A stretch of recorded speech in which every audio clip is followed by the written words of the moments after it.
A Teacher's History of the United States is brought to you by $49sites.com. The number's $49sites.com. Go to $49sites.com to have your website created and maintained for you for as low as $49 a month. Hello. Welcome into A Teacher's History of the United States. Thanks so much for joining us again today. Did you know that the famous Battle of Bunker Hill was actually fought on neighboring Breed's Hill? And that in 1776, the British tried to take the port of Charleston, South Carolina, and failed. And because they failed, that's one of the contributing factors to their overall failure in the American Revolution. And did you know that while Thomas Jefferson was the lead drafter of the Declaration of Independence, he actually had a team around him, including one future president? Did you know all of this? Maybe, maybe not. Get your notebooks out because we'll cover that and more in episode 52, The What's What of the American Revolution.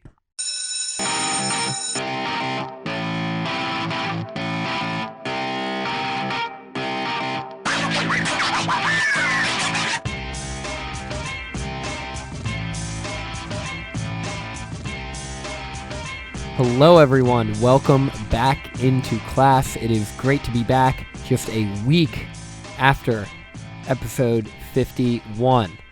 We are back to weekly episodes. It is very exciting. I have on with me today one Mr. Bill Gorman. He's joining me again today. Bill, what's up, bud? Thanks for joining me. Hey Chris, excited to be here. Yeah, absolutely, man. It's good to have you back. And I just want to give everyone a heads up. Obviously, if you've been listening to this podcast, you understand the format of the podcast, how sometimes it's just me, other times we have extra credit episodes with guests, usually, up to this point, pretty much always Bill or Zach. But in the American Revolution, it will be almost all extra credit episodes because everybody loves the American Revolution, and people want to jump on. So, it will be more the rule than the exception, at least for the next few months. So get used to Bill, get used to Zach. You'll be hearing them a lot more. Whether you like it or not, I apologize if you don't, and trust me, I understand.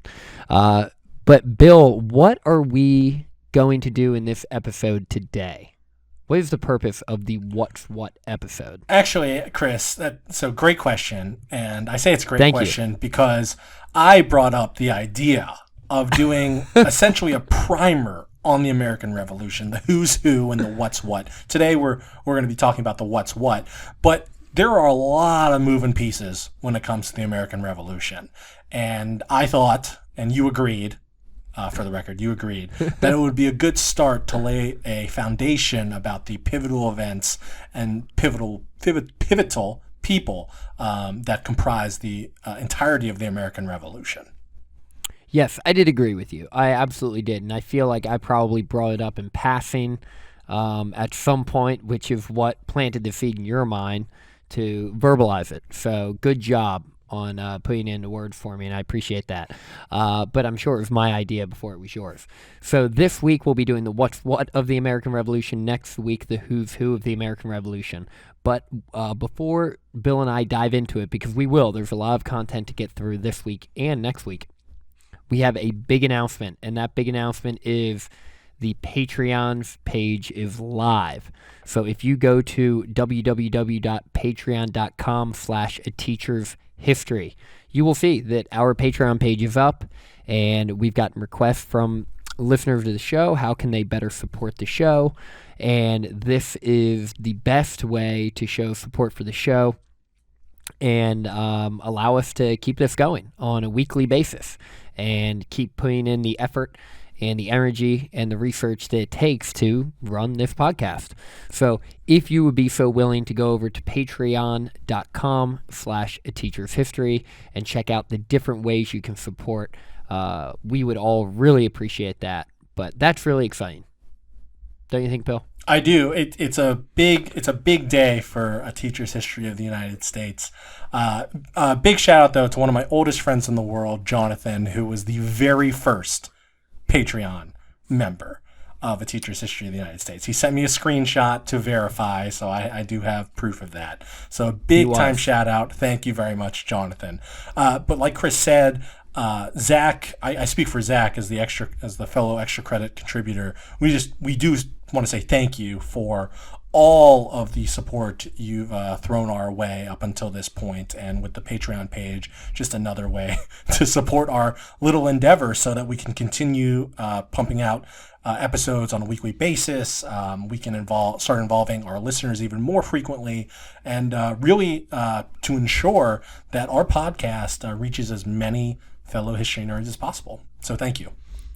Yeah, because that's really the goal. And I recorded the video for the Patreon page over the weekend, and by the time you hear this episode, the video will be up too. And I really view this podcast as one that reaches 3 different buckets of people, so to speak, and that is current U.S. history students, U.S. history teachers, and people who just want to go back and learn the history of the U.S. all over again. And so I think that pretty much covers our audience, and there's so many people out there that still don't know about the podcast, haven't heard about the podcast, and I truly believe would really enjoy the podcast. So the more traction we can get, the better. And the Patreon page is one way to definitely help us with that. So once again, www.patreon.com/ateachershistory. We'll also put a link up on the website, ateachershistory.com. And you can find it there. But Bill, that is enough about that, and let's jump into the what's what of the American Revolution. And what Bill and I did more or less was break it down by year. And Bill will begin with the first few years of the Revolution and talk about it, and then I'll jump in during the second half, and then Bill will wrap it up. So, Bill, I know that you let me know you wanted to take the years 1775 to 1777, and we left off following the First Continental Congress just prior to the battles of Lexington and Concord, and that really is where we were going to begin our revolutionary timeline in this primer episode, so to speak. Your idea. That's right. So we start in April of 1775, the battles of Lexington and Concord. This produces the shot heard round the world. When I started looking into this, I asked myself the question, why Lexington and Concord? Well, pretty simple explanation for that. Massachusetts was the epicenter of revolutionary fervor. So it made sense that the rabble-rousers that the Patriots were, if a violent altercation was to happen, it was most likely to happen in Massachusetts. Remember, only a few years prior, you had the Boston Massacre, so blood had already been shed. So we get to the First Continental Congress, and we get to April of 1775. We can't talk about Lexington and Concord without talking about the day before, April 18th. And that is when Paul Revere, William Dawes, and Samuel Prescott. Now, do those second 2 names ring a bell, Chris? To me, they do, but to your normal history nerd, they may not, because Longfellow made sure that Revere got all the credit for that. The Midnight Ride of Paul Revere. Yep. Only room for one name in that title. But of course, we know that the British were out to move against the American Patriots and their store of weapons that they believed were in Concord. And so Paul Revere, William Dawes, and Samuel Prescott made their midnight ride to warn the members of Lexington and the members of Concord to stand up, gather the militias. So we have that as the context of Lexington and Concord. April 18th, the midnight ride occurs. April 19th, the Patriot militias and the British Army came to a head at Lexington Green, which is, we were there, Chris, about 20-minute drive outside of Boston?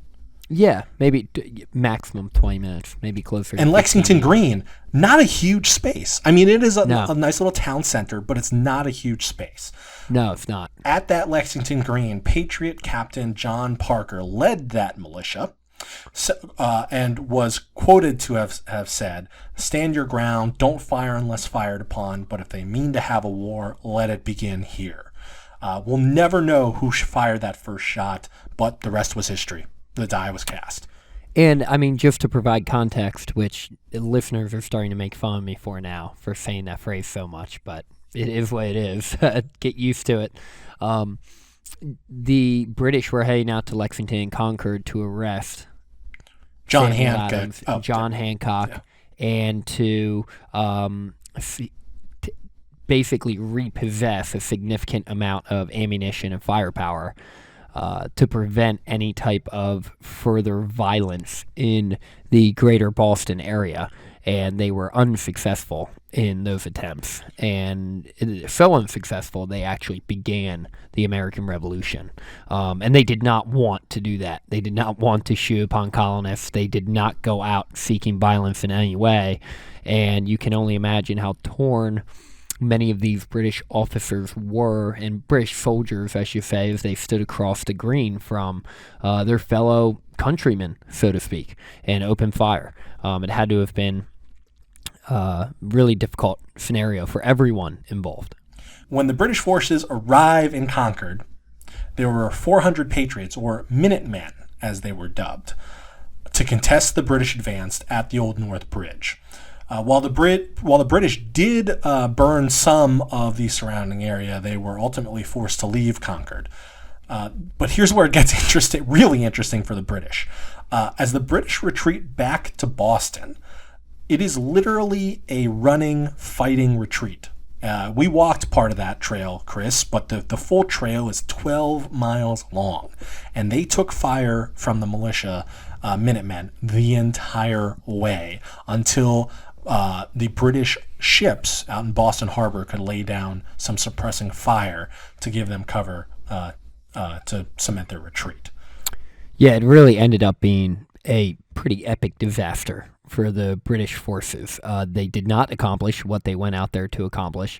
They exposed their true intent, at least in the minds of many patriotic colonists at this time, and they lost dozens of men dead in this fleeing back to Boston.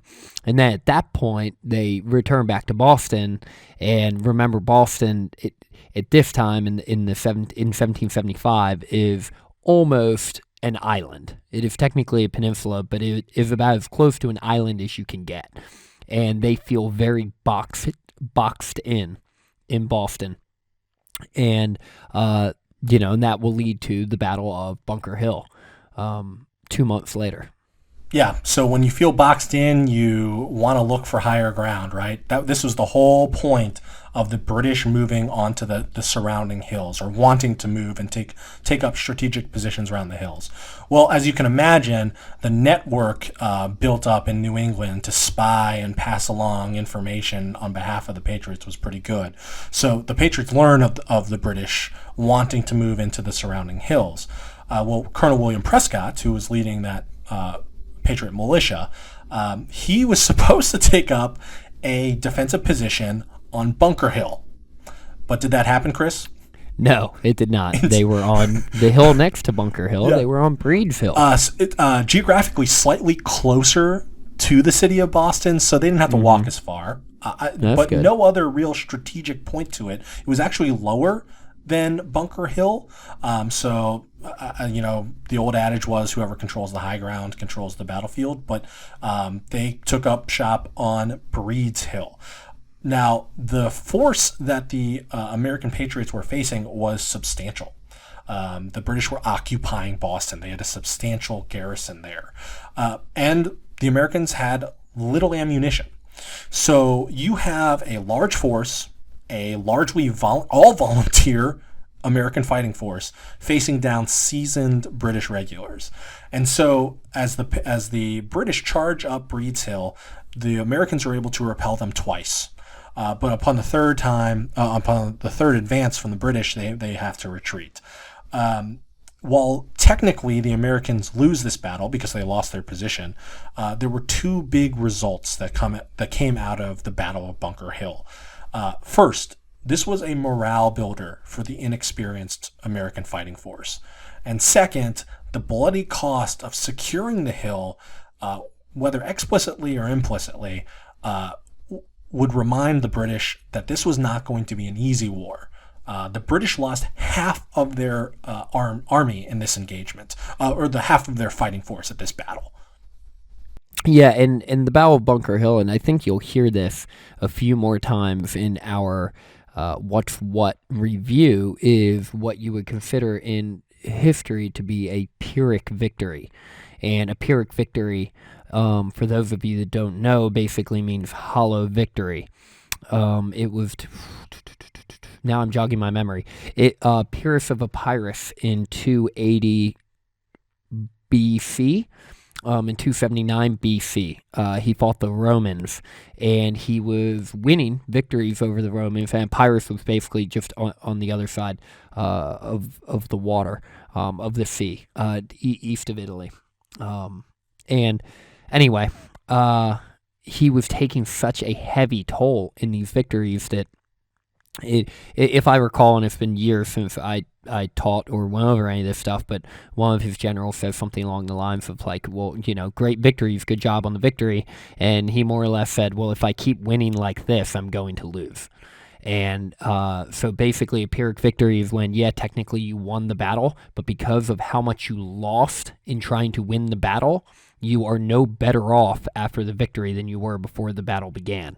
And the British experienced many Pyrrhic victories during this war, and the Battle of Bunker Hill is the first such Pyrrhic victory, or hollow victory, for the British.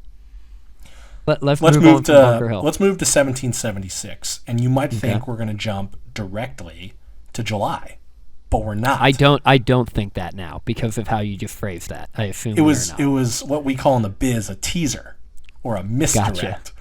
Gotcha. Okay. So we're actually going to stop in June.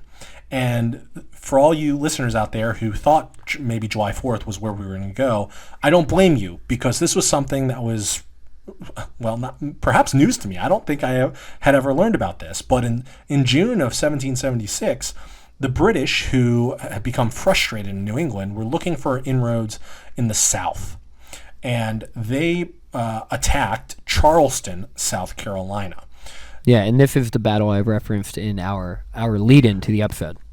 True, but no one pays attention to you when you talk up in the intro. Good point. So this battle, the Battle of Sullivan's Island, this is also the reason why South Carolina has Carolina Day. Did you know that, Chris? I did not know that. Okay, that was... I did not know. Now I know. There you go. Thank you. So, like I said, the British were looking for a foothold in the southern colonies, saw Charleston as that location. There are going to be some pretty notable names that come out of this particular battle, particularly on the Patriot side, because they were led by General Charles Lee there. South Carolina State President John Rutledge was there, and Colonel William Moultrie. So the interesting part about the Battle of Sullivan's Island is actually the terrain in which it was fought on, because the British picked, or rather the Americans picked, a brilliant place to defend, and the British picked a horrible place to try to invade from the sea. So position of Fort Sullivan was the decisive factor. You have something to say? Yeah, I was just, in the teaser, I have always referred to this battle as the Battle of Sullivan's Island or the Battle of Fort Moultrie, just interchangeably, as I've learned about it and as I've taught about it. But I do want to point out to the listener, it is like the official name is the Battle of Sullivan's Island. You are correct. So if they're wondering if they're getting confused based on our lead into the episode in this conversation, that's the difference. It's referencing the same conflict, but just whatever name you want to use for it. Another interesting piece of this battle is that the wood that they assembled the fort with was a soft wood. Very soft. So when the British cannons were shelling them, the cannonballs were just being absorbed and kind of bouncing off. The circumstances that this battle took place under are incredible, because pretty crazy. Yeah. And I also want to point out here, Bill, because I have a feeling you're going to pivot back up north to July of 1776, which is totally fine and expected. But one thing I want to point out here is that, as I said in the lead-in, the fact that the British did not take Charleston in 1776 was a huge blow to the British overall strategy, because what we will see is that they will return south in 1778 and 1779, but there really has been no British presence the last 3 years during the war and the beginning of conflict, 75 through 78, in the South. And that leaves just gaping holes for the British to fill when they do move south. And it becomes too difficult for them to do that. And the fact that they did not and could not take Charleston in 1776 is something that people often don't know about the Revolution, but incredibly important for how the Southern theater ended up playing out in the American Revolution. You know what's interesting about that is I'd always heard this expression in United States history classes, etc., that the American Revolution was started in the North, fought in the South, and won by the French. But you're totally right that the bulk, at least of Washington's campaigns, were all in the North. Yeah, not in the South. All of them were. The only one that was in the South, technically below the Mason-Dixon line, which is the unofficial dividing line, would be the Battle of Yorktown, which really wasn't much of a campaign. They just showed up and Cornwallis surrendered. But we'll get more into that. Okay. But yeah, that can just be an aside. But I never actually stopped to think about it. But you're right. I mean, okay. Oh, and by the way, did you know George Washington did not win a battle in the American Revolution between Trenton and Princeton and Yorktown? He wasn't at Saratoga. Nope. Because he was south. He did not win a battle. He was almost the entire war. But couldn't you, in his defense, I mean, I actually don't. So I was watching a couple of videos. Yeah, no, I'm not admonishing him. I'm just saying that when you say that out loud, it sounds ridiculous. He won a lot of moral. It's actually factually true. Yeah. Okay, so 3, 2, 1. All right, we've arrived at July 4th, 1776, and I've heard of this. We're gonna move pretty quickly through this, and that's sort of the nature of this episode. But here we come to the Declaration of Independence. The couple things I want to note here, these are essentially our divorce papers. And this is the Second Continental Congress. So if you remember from episode 49, after the First Continental Congress, they said that they wanted to meet again a year later. Well, Lexington and Concord have happened. The stuff has hit the fan, so to speak, and now they're serious. And now they decide they're going to draft the Declaration of Independence to show how serious they are. We'll get into the substance of all that in a dedicated episode, but just know that Jefferson wasn't the only drafter. He actually had John Adams, which was part of my teaser, Chris. Benjamin Franklin, very good, Roger Sherman, and Robert Livingston. And so just to give you a sense of the time frame we're talking about here, Jefferson and his committee were tasked with drafting this around June 28th. Congress, the Second Continental Congress, declares independence on July 2nd. That's when you get John Adams' famous letter to Abigail about fireworks and illuminations marking that occasion. But it's July 4th. It's funny. He says July 2nd will go down as the most important day in the history of the United States. He was almost right, America. And for a future president, that's okay, I guess. He was very close. Yeah, he was close. So July 4th, then the Second Continental Congress adopts the Declaration of Independence, but it's not until August 2nd that all of the delegates actually begin to sign the official version of the Declaration. So before we move on, just 3 intro passages that I want to touch on, because you're going to want to keep this in the back of your head. The when in the course of human events, that's the classic start to the divorce papers. You move on to we hold these truths to be self-evident. Our grievances. This is the start of our grievances that predicate our divorce and separation from England and Great Britain. It's also the start of the classic American paradox of who's free and who is not, and if all men are truly created equal. And finally, this passage and quote from the Declaration, and for the support of this Declaration, with a firm reliance on the protection of divine providence, we mutually pledge to each other our lives, our fortunes, and our sacred honors. Nothing else sums up ride or die like this line. This is pretty powerful. Yeah, this is essentially saying we are either going to all be hung for treason or we are starting this new nation. So those three passages, I would say, hang on to as we move through this period in our history. All right, so we get to the end of 1776, the Battle of Trenton and the Battle of Princeton. Washington is coming off, General George Washington is coming off a pretty brutal stretch here. His army's defeated at every turn in New York City. But Washington takes a big swing here and hatches a pretty brilliant plan to catch the enemy by surprise in Trenton, New Jersey. He famously crosses the Delaware River, catches that on Christmas Day, no less. They arrive the following morning and they take the Hessian army, which were these German mercenaries, completely by surprise. Many Hessians escape, but Washington deals a decisive blow to the allies of the British here. And perhaps more importantly, Washington captured supplies, muskets, cannon, etc. A few days later, the Battle of Princeton, in an effort to capture the momentum coming off the Battle of Trenton, Washington hatches a plot to rid New Jersey of the British in general. And so for the British, Princeton's actually a pretty critical communications hub because it connects their armies.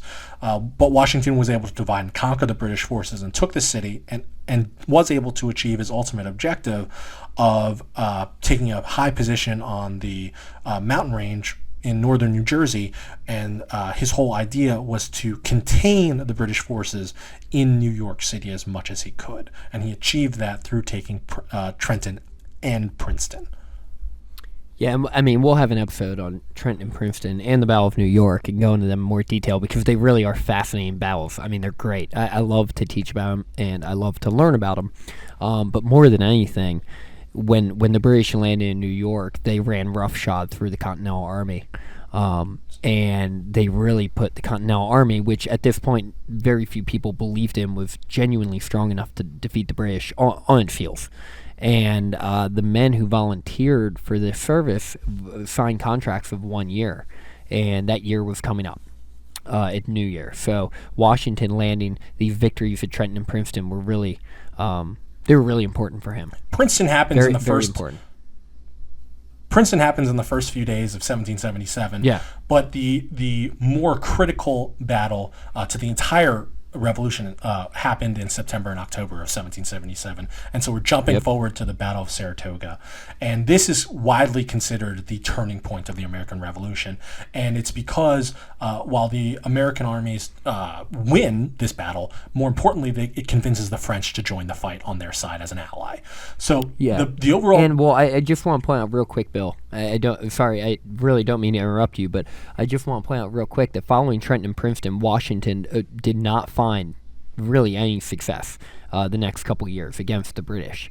So he was struggling, and for a lot of reasons that were far beyond his control, and his men were really struggling. And so the fact that the colonial forces in the north under Horatio Gates and Benedict Arnold could take Saratoga was a huge deal. But so here we're at Battle of Saratoga. The British plan here was to cut off the New England colonies from the southern colonies. Saw this was in their eyes a way to end the war more swiftly. Yeah, cut the head off the snake. Exactly. So 3 separate engagements really mark the Battle of Saratoga. The first in September, the Americans led by Horatio Gates, and yes, that Benedict Arnold, Chris. Yeah, I know. I stole your thunder. Doled out a pretty bloody blow to the British, but did not take the field. So it's one of those technical losses there. And the calendar changes to October, and the British and their Hessian allies again attack, but this time they're driven from the field. But not only that, they lose key strategic points, which allow the Americans to encircle those British forces. And then finally, in mid-October, trapped and with no supply line, the British forces completely surrender their army there. This is a huge, huge turning point in the war. Yeah, and one of the primary turning points, which I know you're about to say, but I'm going to say it for you. One of the reasons why there's a primary turning point is not only is it an enormous military victory for the colonists, but who does it bring into the war, Bill? France. Yeah, it brings the French into the war, and that totally changes the dynamic of the American Revolution. the Americans should be feeling pretty darn good about the outcome after Saratoga. They deal a big strategic win. They capture men, material, all that kind of stuff. They bring the French in on their side. But we're closing down on the end of the year, and it's coming into December. The brutal winter is about to set in. So Washington and his army have to figure out where to camp for the winter. And where do they decide, Chris? Valley Forge, Pennsylvania, right outside, about 15 miles outside Philly. Not too far. And why was it kind of important for them to position themselves as Valley Forge? Well, the British had taken Philadelphia at this point. The British, and I love how you're putting me on the spot with all this stuff, Bill. You're making me a little nervous. But the British had taken Philadelphia at this point, and they were quartering in the winter in Philadelphia, and basically basking in all the amenities and entertainment that city life had to offer during the winter. And Washington and his men wanted to stay close enough to them, but close enough to keep an eye on them, but not close enough that they were really of any threat. And it was common knowledge that people don't fight in the winter anyway. So they really were not threatened by the British, but they wanted to stay close to them. And so they camped at Valley Forge, and it was really miserable. You're exactly right. And so you said it's really miserable. What's the common image of Washington and his army at Valley Forge? The common image that I've seen that I think of is them freezing their butt off. And Washington trying to, almost looking around at his men, wondering, oh my goodness, how am I supposed to win this war with these guys? Would it shock you if I told you that the winter at Valley Forge, that winter in 1777, actually wasn't that cold relatively? It would not shock me. It wouldn't shock me. I think likely the journal entries and the belief that it was really cold is aided and abetted by the fact that the men had no way to stay warm and no clothes and could really not make fires. Bingo. They were not exactly a well-equipped fighting machine. Yeah. So there were reports... 40 degrees feels really damn cold when you don't have clothes. I couldn't agree more. There were reports of treating frostbite with just wrapping it with more... linen. Like this was not exactly. They weren't equipped. They didn't have food. They were eating like water mixed with like flour. That's what they were eating at Valley Forge. So the winter, while it was a more mild winter than what is typically depicted in historic artwork, the fact that they were so ill-equipped, they couldn't even prepare themselves or deal with even a milder winter. The actual issue, the reason why over 2,000 men died at Valley Forge, or 2,000 people died at Valley Forge, was because of disease. So they were all living in these close quarters in these wood huts, and once one person got sick, another person got sick, and it spiraled. I do want to make a point, though, because it's rarely talked about, but we did a tour of the Museum of the American Revolution while we were in Philadelphia. And one of this is now the second week in a row you've brought that up. Well, it was a very impressive museum. I strongly encourage in case no one knows. So Bill and I went to that museum, and we're really, really smart. So one of the things they really make a point of acknowledging is that women and children accompanied Washington's army on this entire march and over this winter in Valley Forge, acting as nurses and cooks. They were standing shoulder to shoulder with this army. I don't think that can be emphasized enough, that they were battling it out in those brutal conditions and without proper equipment and clothing. So what was happening on the periphery of Valley Forge? Because this is going to lead Chris into the next portion. Well, Congress was looking to replace Washington. Like Chris said, he wasn't exactly doing a bang-up job after Princeton. But Washington learns of the French entering the war, lifts his spirits. And finally, Washington, during this winter at Valley Forge, Washington was able to regroup a bit, even though he lost nearly, 20% of his force at Valley Forge, nearly.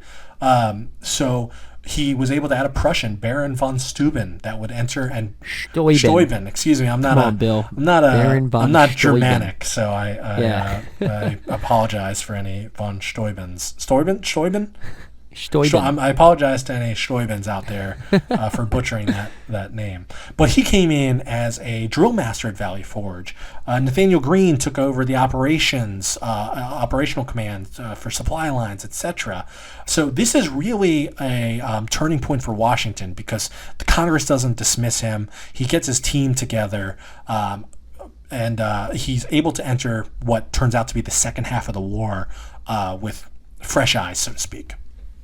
Yeah, before we move on to that aforementioned second half of the war, which I'm going to take the lead on here in this episode, I think that reflecting upon the challenges and the difficulties that Valley Forge posed to these men, and, when you mentioned, and I can't remember exactly what phrase you just used, Bill, but the idea that Washington came out of this re-energized and refocused, many of his men did too, because this was a very difficult time for them.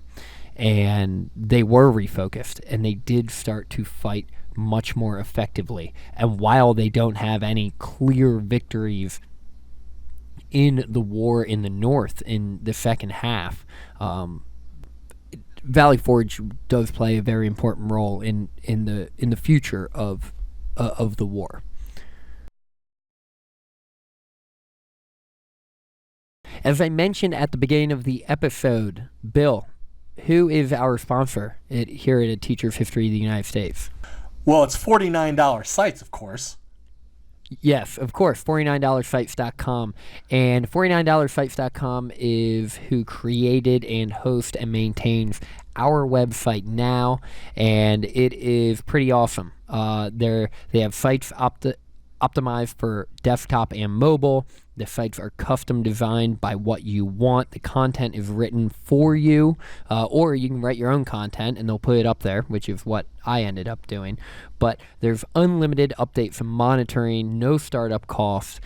There's hosting, daily backups, and if you go to $49sites.com and you decide to do business with them and type in the word history in checkout, you can upgrade to the Pro package, which also provides you with Google Analytics, a photo gallery, promotional pop-ups, Google Map integration, text animation, an FFL certificate, and so much more. So if you go to $49sites.com, the numbers $49sites.com, check it out and use the promo code HISTORY at checkout to upgrade to the Pro package for free. All right, let's get into the second half of the American Revolution.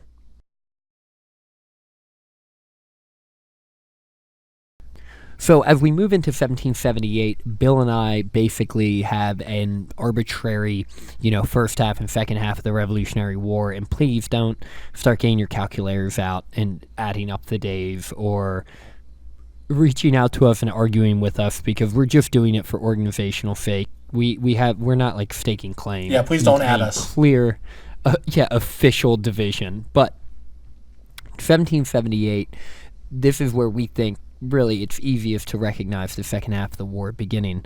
So obviously earlier in the war, the larger campaigns were in the north.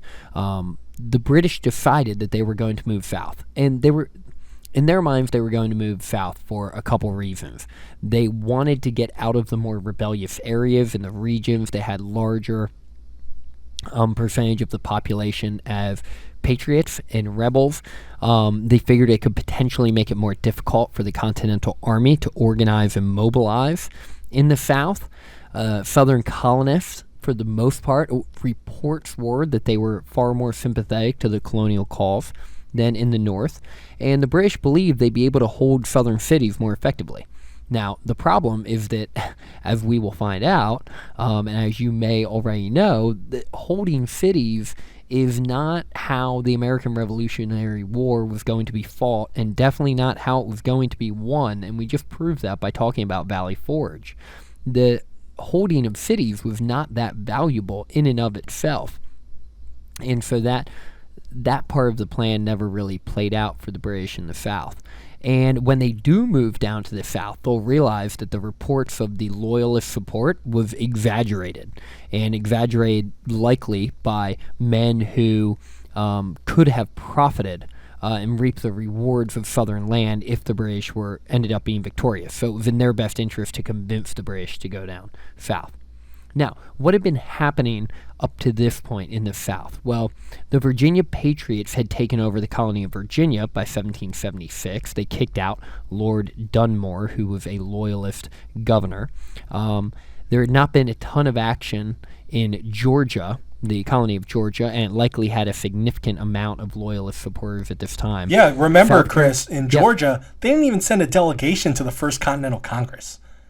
And they barely got a delegation in time to the Second Continental Congress. Yeah, pretty embarrassing. Pretty embarrassing. Georgia. And no, that's a good point, Bill. That's a good point. Yeah, silly Georgia. And South Carolina, up to this point, has seen by far the most conflict of these southern colonies.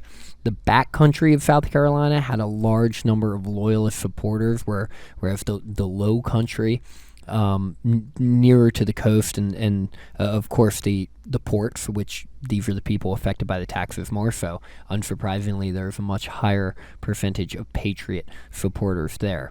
And while there was both Loyalist and Patriot recruiting in the Carolinas, there were significantly more Patriots recruited to South Carolina than Loyalists. And by the end of 76, many of the Loyalists had actually been driven out of these lands into Cherokee land or to East Florida. We mentioned how the British tried to take Charleston back in 1776 in the Battle of Fort Moultrie or the Battle of Sullivan's Island, however you want to refer to it, but were unable to do it for a few different reasons. This was a very embarrassing defeat for General Henry Clinton and Admiral Peter Parker. And because they were unable to take Charleston, like I mentioned earlier, the Loyalists in South Carolina were more or less totally unsupported for the next few years, greatly reducing their chances of taking control of the South later in the war. Now, this Southern strategy began, and it began with success in late 1778, I believe, like December 29th, I think was the day, so almost quite literally 1779, the British captured Savannah, Georgia. And just a couple weeks later, by mid-January 1779, the troops from Savannah had marched, or the troops, from St. Augustine had marched north and were taking areas along the way, and about 1,000 men were dispatched to Augusta, Georgia, to lead recruitment of more Loyalists and take more area in the process. Now, the Continental Army in the South was led by one Benjamin Lincoln, and there were a few battles in Georgia in 1779 that were going both ways, but nothing too significant. The most significant battle in 1779, the only real significant battle in 1779, at least from a broad overview, is when the Continental forces, with help from the French, tried to take back Savannah and failed spectacularly, losing 951 men to the British's 54. And so that was an awful defeat for the Continental forces. So the British saw that 1779 was a successful year for them in this southern strategy, at least so far, and they decided that they were going to almost double down on it and move north to try to take Charleston, South Carolina once again. On May 12, 1780, General Lincoln of the Continental Army ended up surrendering 5,000 men to the British, and the British, 4 years later, were able to take Charleston, South Carolina. This was the largest, not just in sheer numbers, but the most important victory for the British up to this point in the war. Following the victory in Charleston on May 12th, 1780, the British more or less maintained a clear upper hand in the South for the next year or so. The remainder of the men from Charleston fled to North Carolina, and they were chased by none other than Colonel Banastre Tarleton, who we will talk more about in next week's Who's Who episode on the American Revolution. And he defeated them at the Battle of Waxhaws and became infamous for how terribly he treated continental prisoners of war and the innocent civilians around this region. Now, at this point, the Continental Organization in the South, pretty quickly, about a year and a half into the Southern campaign, the Continental Organization began to crumble, and Lord Cornwallis was put in charge of the British forces in the South. George Washington, recognizing that things were becoming bleak in the South and that he could not afford to continue to allow Britain to score these large victories, sent Horatio Gates, the hero of Saratoga, and he was beaten horribly at the Battle of Camden, and this will be a true career-changing defeat for Horatio Gates. And the Battle of Camden was just an absolute destruction of the Continental Army. At this point, in August in 1780, the Continental Army really had not figured out any way to slow down the British forces in the South, and Cornwallis planned on invading North Carolina.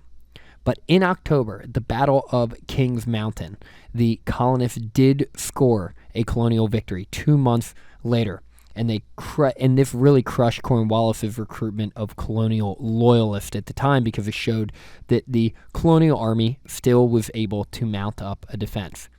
This defeat, along with the constant harassment, forced Cornwallis to head back to South Carolina and delay his movement into North Carolina. This allowed George Washington to replace Horatio Gates, the hero of Saratoga, with the man who will be the, quote, savior of the South. And his name is Nathaniel Greene. And Bill mentioned his name earlier, and he's someone we will talk a lot about in our series on the American Revolution, because I think he is probably the most underrated general in the American Revolution. And he, along with General Daniel Morgan, who was also awesome, crushed the British forces at the Battle of Cowpens in January 1781. And this is really the turning point of the Southern theater, the Battle of Cowpens in 1781, when Greene and Morgan were able to defeat the British forces led by Lord Cornwallis. And as we enter 1781, as I mentioned, the tide is turning for the colonists in the South, and Nathaniel Greene began to constantly keep the British on the run. They had skirmishes and small battles, and the colonists really were winning very few of them, but he was wearing down the British morale and stretching their supply lines very thin. Because remember, the colonists and the patriots have far more reason to fight this war than these men who were shipped across the Atlantic from Britain. Cornwallis had found out that Greene and Morgan were separated, so he shed his extra baggage, pared down his forces, and went after them. And this is when Greene continued to force Cornwallis to run around. And Greene famously said, quote, "We fight, get beat, rise, and fight again." And Greene deployed what are known in historical military terms Fabien Tactics. And this is named after a Roman general who was fighting Hannibal Barca, who recognized that Hannibal far outsmarted any of the Roman consuls, and so he just wanted the Romans to quite literally avoid fighting him. And he thought that over time, Hannibal's men would become tired of traveling through the countryside, defending themselves, and trying to earn favor and find places to eat and stay and, lodge, because the logistics of doing that with an army is very difficult, and it wears you down, and it wears on your morale. And that's what Greene was hoping for, should I say.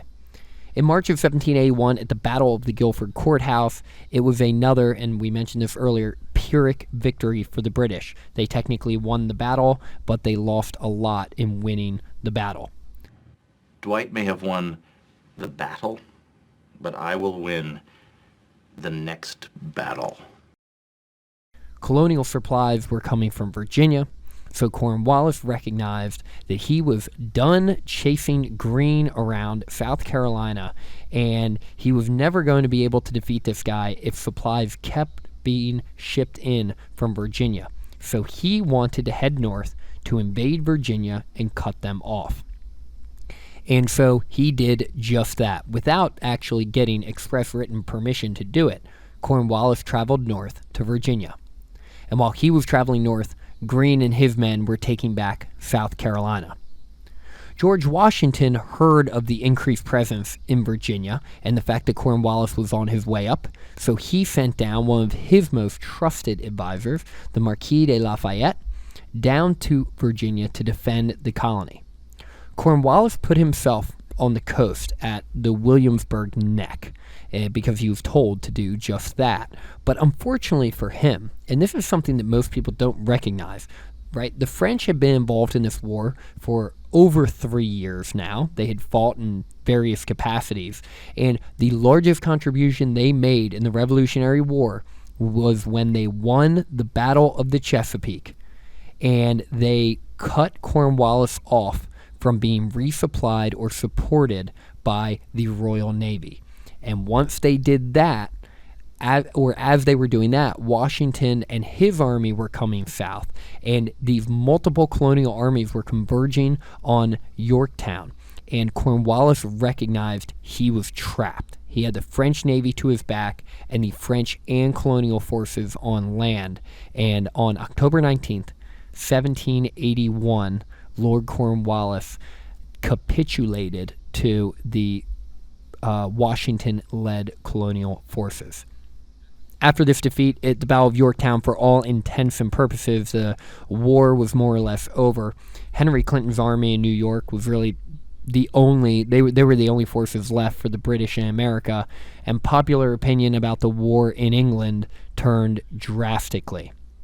And one popular question historians have is really, as we examine this war, just how small were the odds of colonial victory? And this is something that Bill, Zach, and I will talk more about as we move forward in this podcast, but something to keep in mind.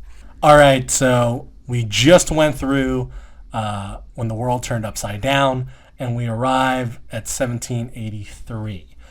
Rather, we arrive in 1782 when, after the victory at Yorktown, the Continental Congress deems it necessary to start peace talks with England. So they dispatch a 5-member committee to start negotiating a treaty. Those 5 members: John Adams, Benjamin Franklin, John Jay, Thomas Jefferson, although he doesn't actually make it to France in time to actually participate in the negotiations, and Henry Lawrence was the last, who was actually captured en route to France and spent the duration of the war as a prisoner in the Tower of London. That's less than ideal. So after Yorktown, peace treaty talks and negotiations start around April 1782. And there are a few additional reasons for this. Like Chris said, the British people's sentiment turned decisively against the war. In fact, the Tory government was ousted in favor of the Whigs. The French only played a minor role in the overall negotiations. And in fact, the American delegation, they had previously rejected informal peace overtures that would not have granted full independence for the American colonies before 1783. But here's what they hammered out in the Treaty of Paris, which officially ended the Revolutionary War. The treaty stated that the British recognized full American independence. It secured American fishermen's rights of access to Canadian waters. The British ceded all territory between the Allegheny Mountains and the Mississippi River. This essentially doubled the size of the new nation. On the American side, they promised to end persecution of loyalists by the various state and local governments. The Americans also restored property rights of loyalists that had been confiscated during the war. Both countries agreed not to block creditors from seeking to recover the debts owed to them. And finally, this also established peace between the British and American allies of France, Spain, and the Netherlands. So just to give you a rough timeline of how this all shook out for what would ultimately become the Treaty of Paris, preliminary peace talks began in around April 1782. The preliminary peace treaty was signed in November 1782. The final treaty was signed September 3rd, 1783. And it was finally ratified by the American Congress in 1784, thus ending the American Revolution. And there you go. That is the what of the American Revolution. And I know that was a lot of information, but hopefully it will, and here's this phrase again, provide you context for the upcoming series we have on the American Revolution. Maybe we talked about a few things that you did not know and had never heard about, and now you can go do some research on your own and find out some more stuff about it before we dive into it in future episodes. Only to say that I'm looking forward to next week's episode on the who's who of the American Revolution. I think what you'll find as we did, what will probably be a fairly lengthy episode. So thanks for all you listeners sticking around for this part. But this entire period, like all history, is incredibly nuanced. So we wanted to make sure we laid some groundwork before we jumped in to a multifaceted, multi-party war that was more than just a colony rebelling against its subjugator. It had large world ramifications. Yes. So, the end of a very long episode. Probably, and I'm not checking the time, probably the longest one we've done so far. Next week's episode will be significantly shorter. I can promise you that. But we will see you next week. And thanks for listening. And hopefully now you can take pride in knowing just a little bit more about the history of the United States. Class dismissed.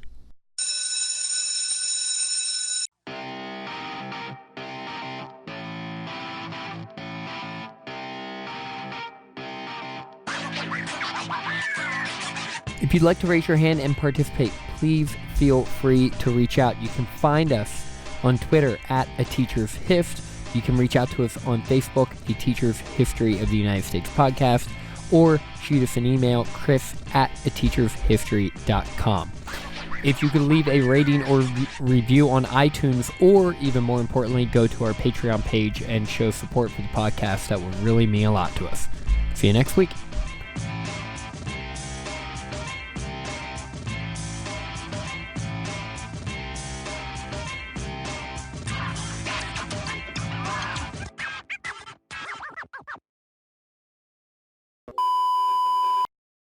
Like I said, started in the North, fought in the South, won by the French. Yep. Very good. I like that. You're gonna get that. You're gonna like hang a poster of that on your wall or something. One day. It will have like the actual person who said the quote, and then that will be in quotes, and then it will say Bill Gorman. You miss 100% of shots you don't take. Wayne Gretzky, Michael Scott. You know who else didn't go to college? Kobe Bryant. LeBron James. Tracy McGrady.